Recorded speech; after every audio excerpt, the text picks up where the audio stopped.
नमस्कार।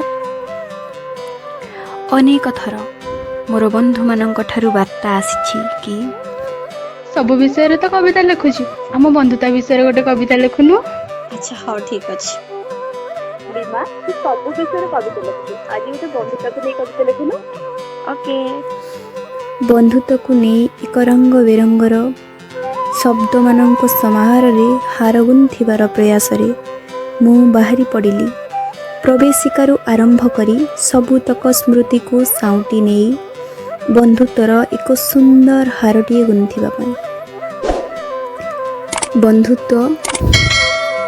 बंधुत्व एक नियारा संपर्क, एक अपूर्व फूलर महक। बंधुता हेउछि प्रेम ठारू बहुत उच्चरे किंतु प्रतिशोध ठारू बहुत दूररे।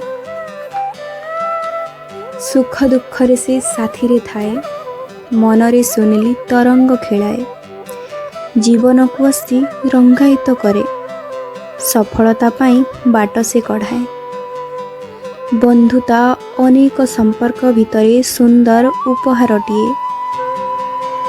मेघ आकाश रे जेमिति सात रंगर इंद्रधनुटीए।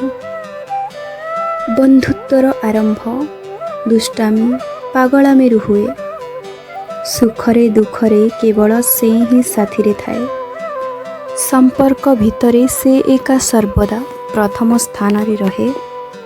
चिरदिन पाई से ही सुखरे दुखरे साथ देउथाए। प्रमाण अछि से द्वापर जुगरे कृष्ण सुदामार बंधुत्व कालरे। बाछेनी बयस विचार आउ धनी की गरीब से परा आम बंधुत्वर एक सुंदर उपहार। से परा आम बंधुत्वर एक सुंदर उपहार। जय जगन्नाथ। धन्यवाद।